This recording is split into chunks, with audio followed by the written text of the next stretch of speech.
خب به نام خدا جلسه امروز رو پی میگیریم. جلسه گذشته در مورد دستورالعمل عد خدمت دوستان صحبت کردیم. این جلسه ادامه مبحث عد رو پی میگیریم. دستور عد گفتیم دو تا متغیر رو دو تا حالا مقدار رو با هم جمع میکنه. سمت راست سورس ما هستش، سمت چپ ما عملوند سمت چپ مقصد. این دوتا رو با هم جمع میکنه، حاصل رو توی مقصد به عملوند سمت چپی قرار میده. خب گفتیم حالا چند تا نکته در موردش بود که گفتیم نباید دوتا متغیر هر دوتا حافظه‌ای باشن، سمت چپ اجازه ندهید مقدار ثابت باشه. بعد موارد اینا رو خدمت دوستان. حساب هم مانند عد همین وضعیت رو داریم. خب وقتی که یک حساب رو انجام میدیم یه عملیات تفریقی، یه سورس دارم یه دستینیشن، ببخشید سورس و دستینیشن. خب من از سورس اینم دستینیشن، اتفاقی که میفته میاد میگه دستینیشن بیا محتویاتش رو سورس رو ازش کم کن. خب وقتی که مثلا میگم حساب کن از AX مقدار X رو، بالفرض من X رو دیفاین ورد کردم مثلا 425. خب الان اگر من یه مقداری هم داخل X بذارم، موف کنم داخل AX مثلا 372، بعد میگم حساب کن از حالا یه مقدار بزرگتر باشه که مقدار 970 مثلا. خب میگم از AX X رو کم کن. ببینید الان اتفاقی که میفته میگم هر چی داخل AX بود X رو ازش کم کن، حاصل رو بذار توی AX. پس الان اگر من اینجا نگاه کنم مثلا توی حافظه است، این متغیر X ماست. X ما محتویاتش 425. خب این ور یه ثبات دارم به اسم ثبات AX، محتویاتش رو گذاشتم 972. خب الان میگم X رو از AX کم کن. خب AX هم 972 داخلش هست، اینم 425 بوده، ازش کم میکنم. خب 5 از 12 7، 2 از 6 4، 4 از 9 5. پس در نهایت الان ببینید AX محتویات قبلیش پاک میشه، بعد از انجام عملیات میشه 547. خب فلگ هایی که بعد از اینکه این عملیات انجام شد یه سری فلگ، خب یکی از اونایی که تحت تاثیر قرار میگیره زیرو فلگه. خب خروجی من صفر نیست، پس زیرو فلگ صفر میمونه، میگه اتفاقی نیفتاده. خب ساین فلگ بیت علامت، یعنی با ارزش تعیین رقم، چون که مقدار مثبتیه این هم صفر میمونه. آورفلو فلگ یکی از فلگ هایی که ما وقتی که عملیاتی انجام میدیم میفهمیم که سرریز، این بهش میگن آورفلو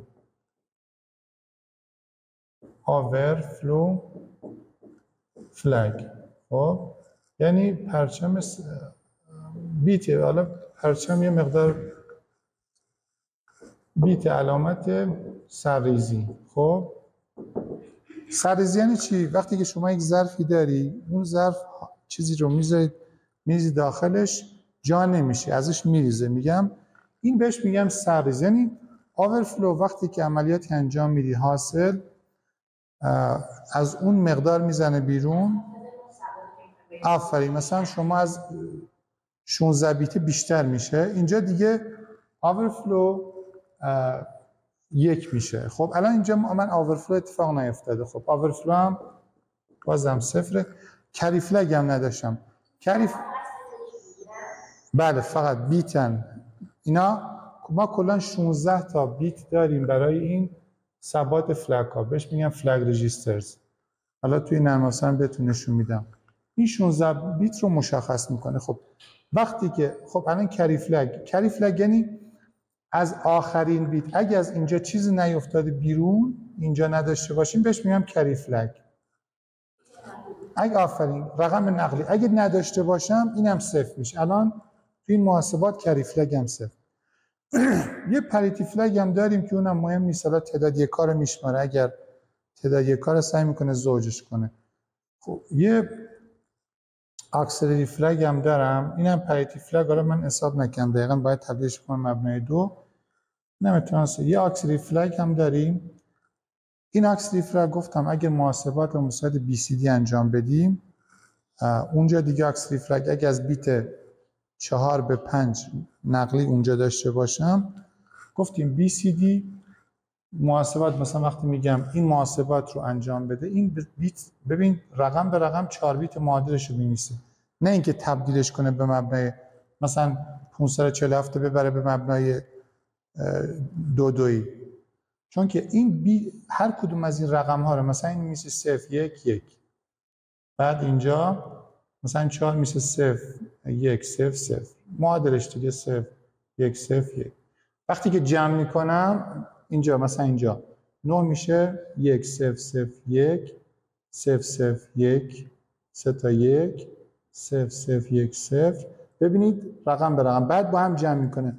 نگاه کنید 5 هم اینجا میشه 4 0 1، 2 میشه 0 1 0 0، تا 4 هم میشه 0 1 0 0. خب الان ببین اینا رو با هم جمع میکنه. عین کاری که خودمون توی مبنای 10 انجام میدیم، این تو مبنای 2 داره انجام میده.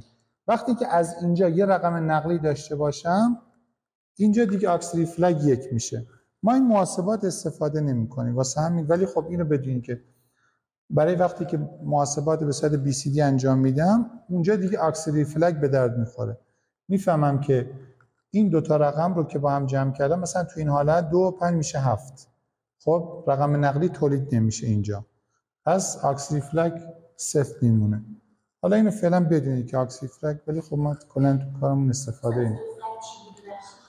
اگر محاسبات که انجام دادی شد 0، این زیرو فلگ میشه 1. یعنی حاصل مثلا شما میایید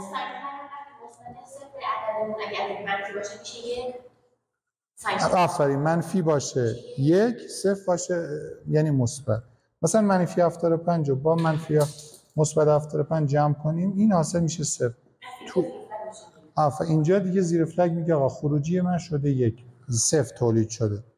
خب حالا دستورالعمل ساب عین همون چیزی هستش که ما توی اد داشتیم، فقط اینجا دیگه مقادیر رو از هم دیگه کم میکنم.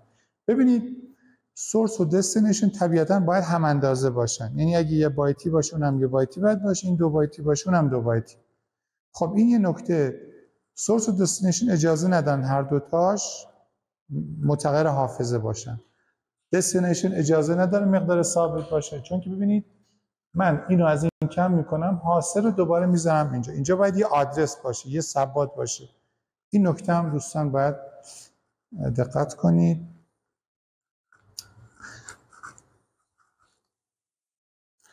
مثلا اینجا Y رو به اندازه 20 تا واحد کم میکنه. اینجا X رو از X کم میکنه، حاصل رو توی چیزی که انجام. خب دو تا دستورالعمل دیگه دارم، اینا رو توضیح میدم، بعد میریم توی نرم افزار مثالا رو با هم حل میکنیم. خب دو تا دستورالعمل مثل پلاس پلاس و ماینس ماینس توی مثلا زبان C یا C پلاس پلاس، دکریز و اینکریز. خب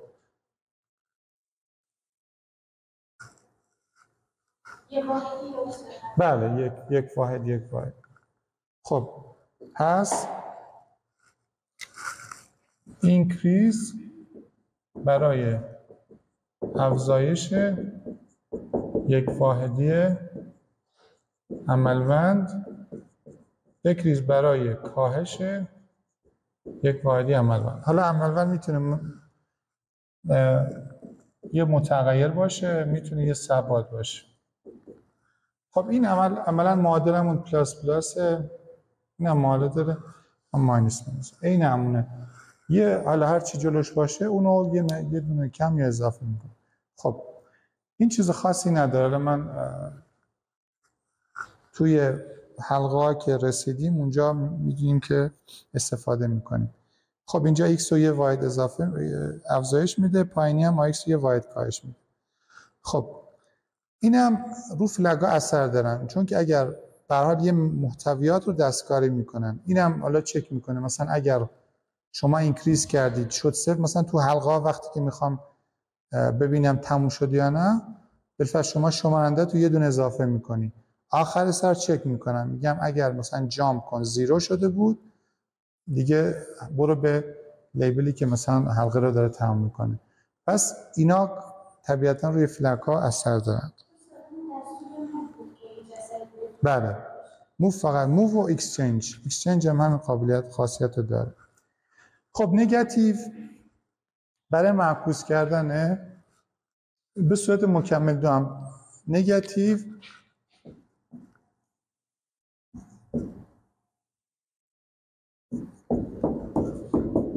برای مکمل کردن معادل ضرب یک عدد در منفی یک است.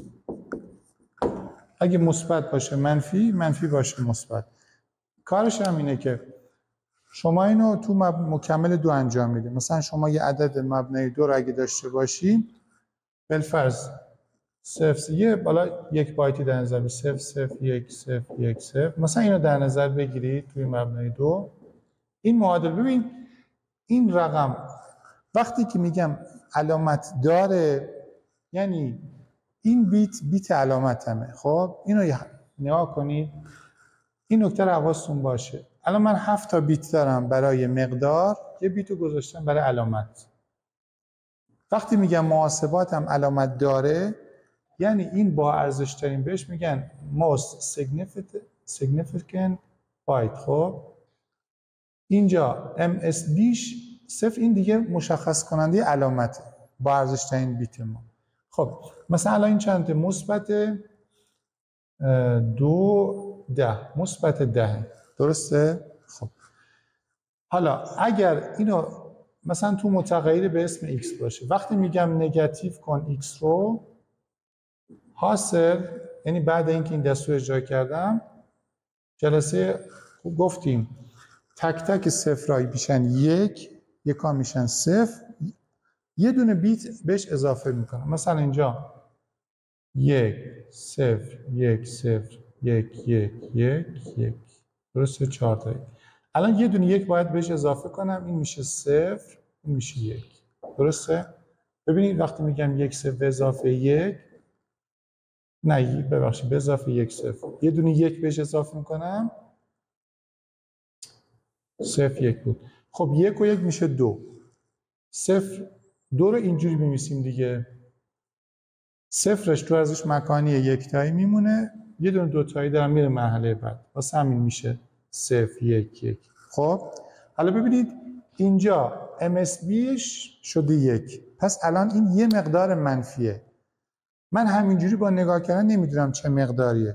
اگه میخواید بدونید چه مقداریه، من دوباره ازش معکوس میگیرم، نگاتیوش میکنم، مکمل دو ازش میگیرم، اون موقع میفهمم مقدارش چنده، ولی یه منفی هم پشتش میذارم دیگه، برای اینکه فقط بدونیم مقدارش چنده. ولی توی کامپیوتر به این شکل کامپیوتر خودش میدونه دیگه، میگه محاسباتم علامت داره، واسه همین چون که علامت داره پس این با ارزش ترین بیتم علامت مقدار نیست.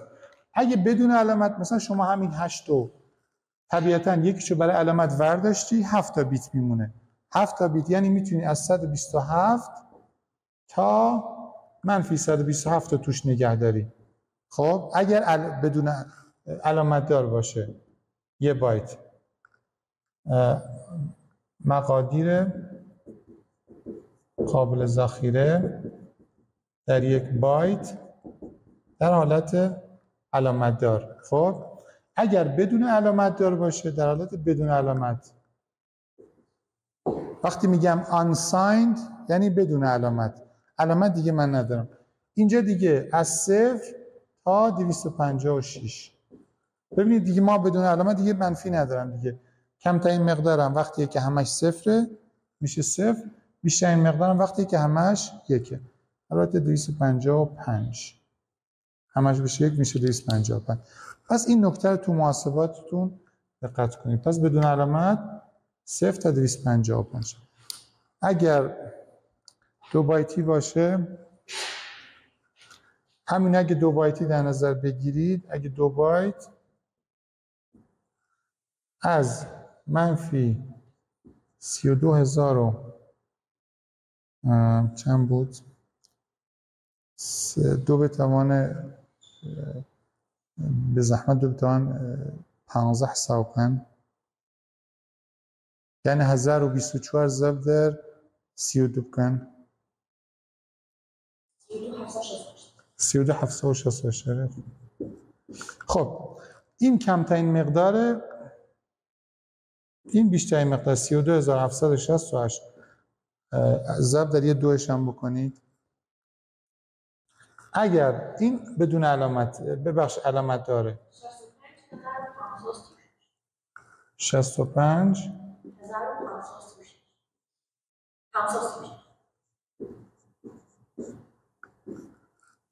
پس ببینید اگر بدون علامت باشه، اگر تو حالت بدون علامت بیشترین مقداری که میتونید توی یک ورد ذخیره کنید 65536. پس این محدودیت‌ها رو موقع تعریف متغیران باید حواستون باشه که ما وقتی که توی حالا این سیستم داریم کار میکنیم اندازه هم کوچیکه. حالا خب من اگر بخوام عدد بزرگتر انجام بدم، عملیات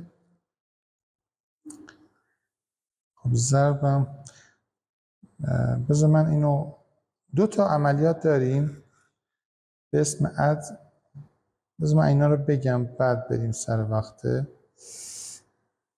آره 2 تا دستورالعمل داریم، اد وید کری و ساب وید برو. خب الان ما با توجه به محدودیتایی که داریم، طبیعتا من اگه بخوام 2 تا عملیات عدد بزرگ رو بخوام انجام بدم، با توجه به ظرفیتایی که دارم خیلی از محاسبات ما به مشکل میخوریم. اما برای محاسبات بزرگ عملا کاری کردن که این مشکل برای ما رفع کنن. خب چجوری رفع میکنن؟ خب این محدودیت ها رو هم موقع طراحی این سی پی یو دونستن دیگه. یه دستور داریم به اسم add with carry، به جای add نویسن add c مخففه add with carry.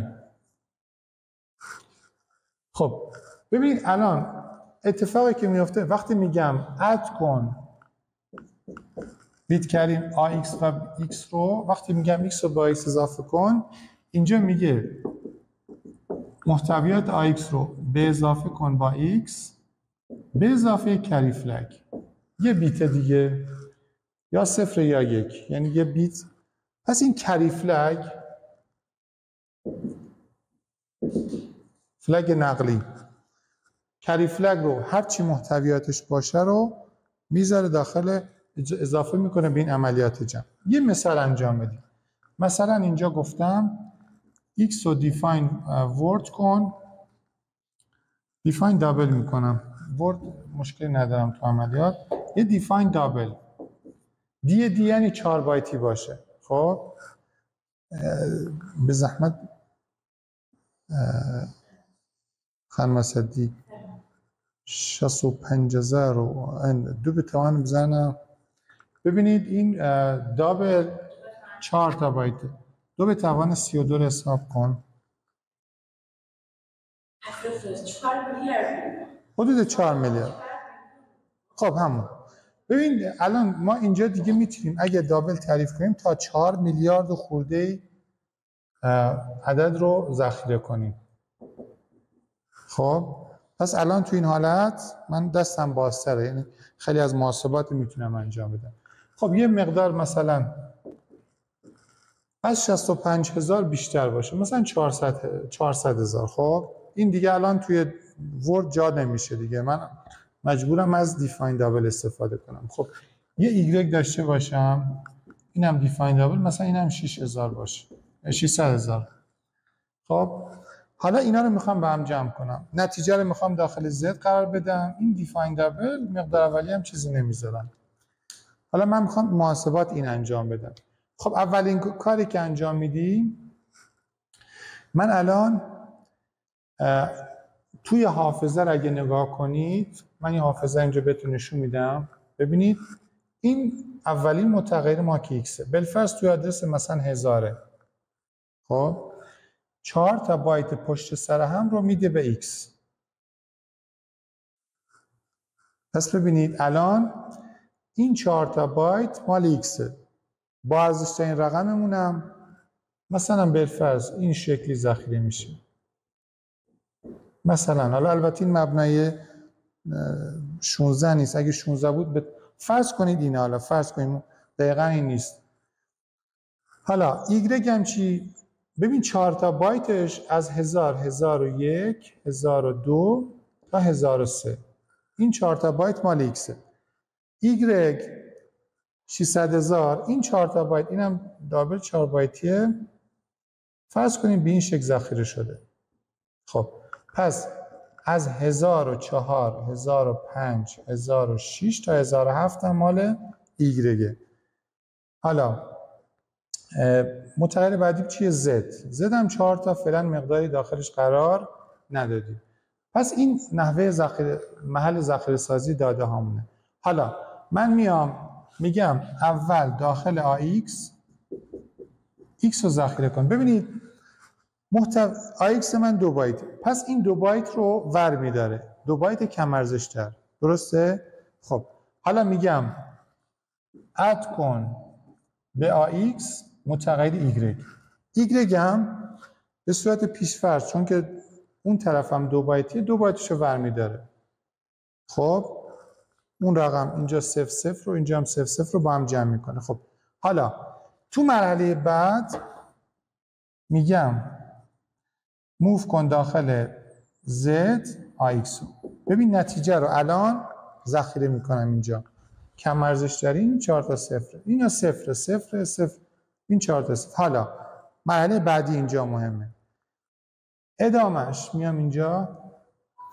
الان این دفعه میگم ببین نتیجه رو من ذخیره کردم دیگه، من مجدد میتونم از AX استفاده کنم. میگم حالا AX X به اضافه 2، یعنی X هر کجا بود 2 بایت برو جلوتر.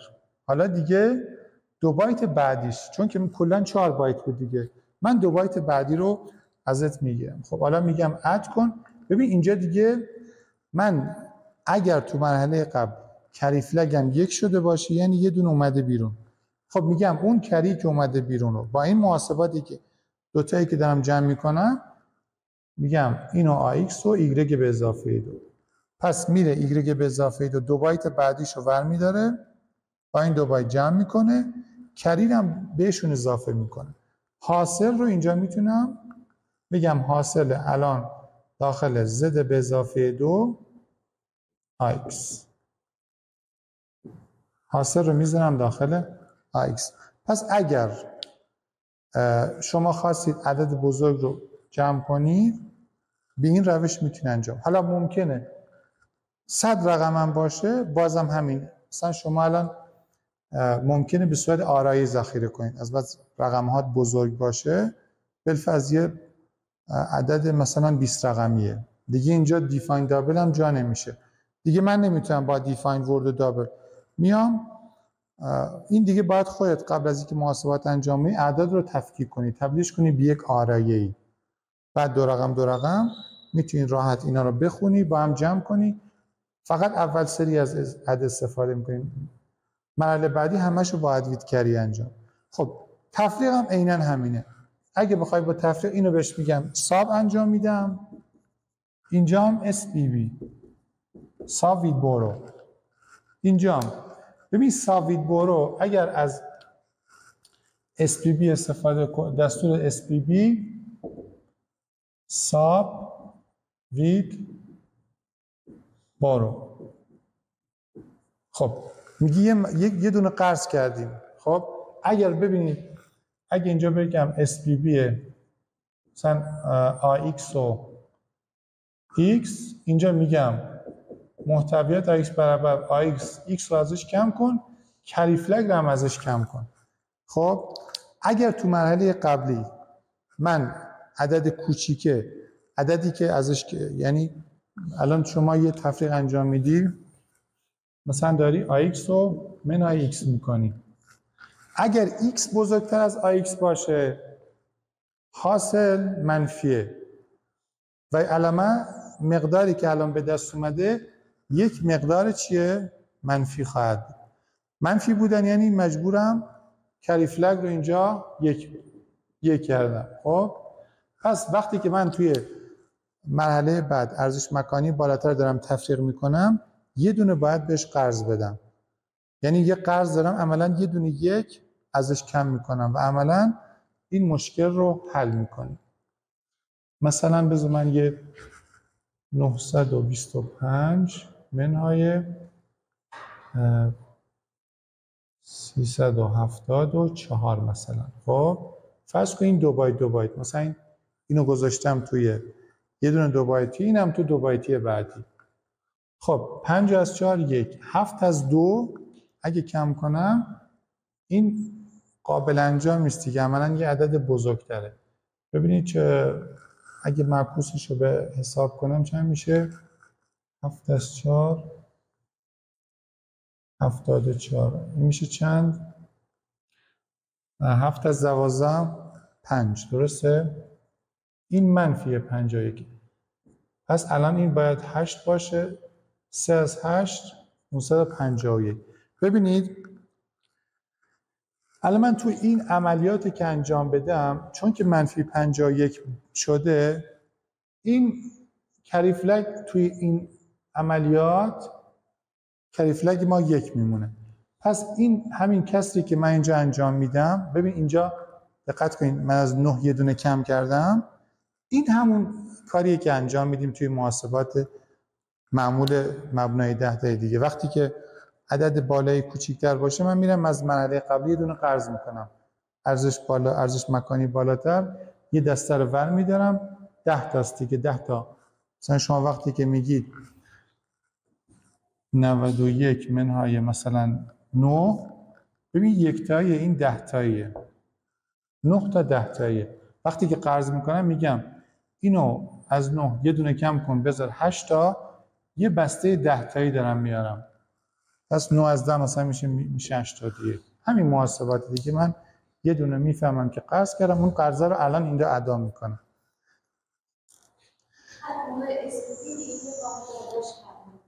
اگر کری فلگ 1 شده باشه یعنی تو مرحله قبلی مقدار منفی شده، یه دونه قرض باید دقیقاً مثل قرض کردن دیگه و عملاً کمک میکنه که این محاسبات با رقم‌های بالاتر رو بتونیم انجام. خب تا اینجا رو داشته باشید، بریم با هم دیگه توی نرم افزار یه دونه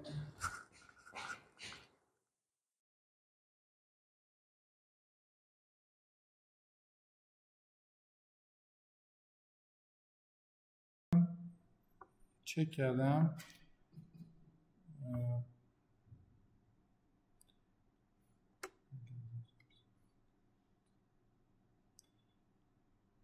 خب یکی از دلایلی که خدمت دوستان حالا جلسه گذشته حالا موقع اجرای برنامه بهش برخورد، ببین توی اسمبلی اون 100 بایت یعنی 256 بایت اول رو یه وقفه اتمام برنامه رو میذاره، اون 100 تا بایت اول برای یک سری کار با وقفه هاست، وقفه بخصوص اتمام برنامه میذاره، یعنی از 100 بایت به بعد روش میاد دیتا و کد و اینا رو میذاره.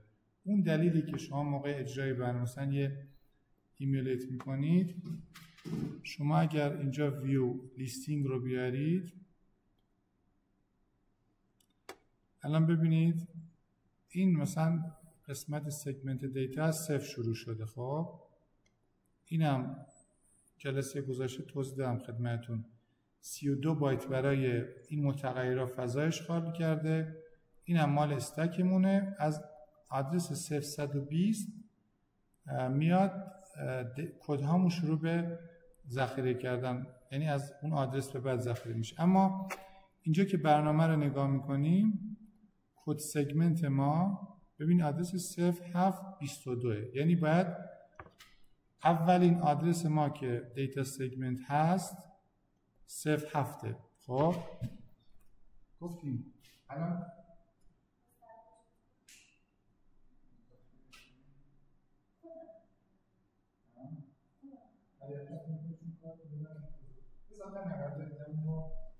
خب ببینیم دیتا 07 خب ظاهرا باید اینجا باشه، اما به خاطر اون 256 همون 100 مبنای 16 که میشه 256 معادل به خاطر اون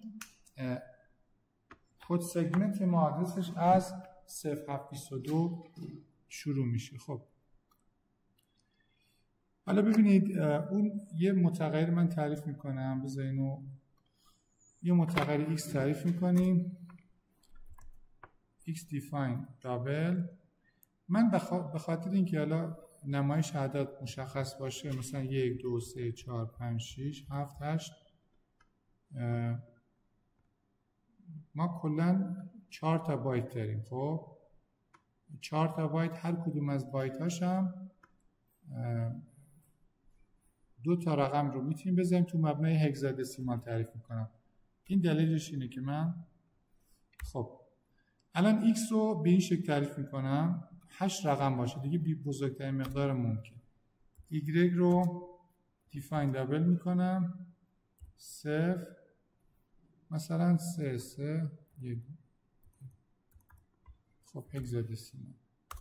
حالا z رو define double میکنم، مقدار اولش هم الان سوال میزنم یعنی فعلا چیزی مقداری نداشته باشه. خب بیایم اینجا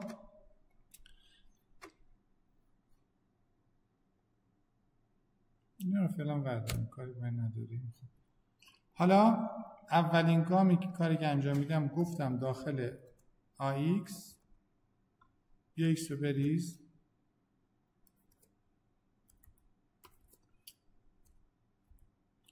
بعد اد کن به AX y رو، بعد حاصل رو که داخل AX هست اینو بذاریم داخل Z.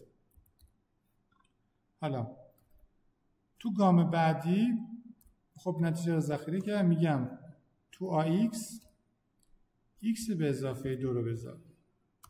حالا اد کن، ببین اینجا دیگه اد ویت کری باید باشه به AX متغیر بعدیم y که به اضافه 2، بعد گفتیم داخل نتیجه رو داخل z بذار z به اضافه 2. ببینم میدونین چرا اینجا میتونیم به اضافه 2 رو اینجوری بنویسیم؟ دلیلش چیه؟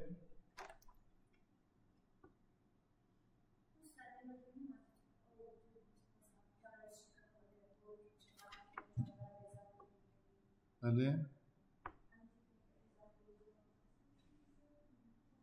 ببینیم الان شما مثلا اونجا اگه دقت کنید این سنترو به ازای هر متغیر اسمت من متغیر نمیبینم عدد. خب هر کدوم از این متغیرها میاد موقع کامپایل آدرسش رو می‌نویسه. من دارم 2 رو به آدرس اضافه میکنم، پس تو آدرس تو حافظه رو 2 تا داره میره جلو، پس دیگه خیلی راحت مشکلی که تو زبان سطح بالا مثلا همچین شکل نوشتنی باعث خطا میشه، اما اینجا مشکلی پیش نمیاد. خب بیایم اینو ایمیلیتش کنم، وضعیت رو ببینم.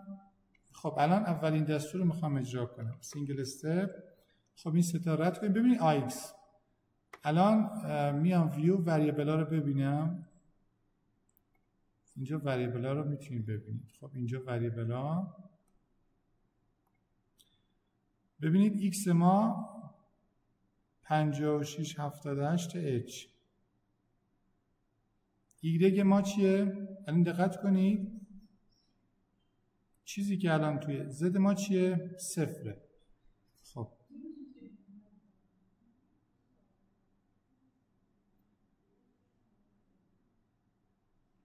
حالا حافظه رو نگاه کنیم، ویو لیستینگ رو بیارید، ببینید الان x ما تو حافظه اینجاست، یعنی بعد از پرس انیکی اولین متغیر ما x. خب الان نگاه کنید ذخیره سازی به شکل 1 2 3 4 5 6 7 8. خب این متغیر x ماست، این که هم 3 بود این هم 3 بود. خب پس الان ما عملا این 4 تا باید رو رزرو کردیم برای متغیر x. خب الان اول سری که من گفتم داخل AX بریز، الان چی آورده؟ 56 7 8 H. خب این با ارزش‌ترین رقمه، چون که حالا دیفاین دابل اینجا مقدارش اینجا هست دیگه. خب ببینیم مرحله بعد داخل اد کن به AX Y رو. خب ببینیم داخل AX چه مقداری قرار 89 AB. 89 AB چی بود؟ این 1 2 3 4 5 6 7 8 تو مبنای هگزادسیمال این هم 3 3 3 3. خب 3 و 8 میشه چند؟ 11. 11 میشه چی؟ B. 3 و 7 10 میشه A. 3 و 6 میشه چی؟ 9 8 7 6 5 4. خب ببینیم الان چه نتیجه به دست اومد. 8 9 AB درسته؟ الان چیزی که داخل AX هست 8 9 AB درسته؟ الان کم ارزش ترین عددها با هم دیگه جمع شدن. خب حاصلش هم اومده داخل AX. پس ببینید داره درست کار میکنه. خب الان ببینیم اینو میذاره داخل متغیر Z. من اگه لیستینگ رو بیارم یه بار دیگه ویو لیستینگ. خب این آخر سر آپدیتش میکنه چون که خب الان مرحله بعد میریم دو بایت بعدی AX. ببینیم الان تو AX چی هست؟ 1 2 3 4 رقم های با ارزش تر. خب سینگل سه بعد داخل الان اضافه شد 4 5 6 7 4 5 6 با 3 و 3 و 3 جمع شد 4 5 6 7 به دست. خب و آخر کار برنامه تمام میشه و حاصل توی Z ذخیره میشه. خب ببینم وریبلا. ببین الان Z اینجا نتیجه داخلش هست 8 9 AB. به خاطر اینکه الان ببین اینا اگه دابل ورد در نظر بگیریم کلشو نشون میدین، نحوه نمایشش میگه دابل ورد. خب الان شما همینا تفریقش رو برای من بنویسید. همین مثال تفریقش رو شما برای من انجام بدید رو کاغذ یا رو لپتاپ.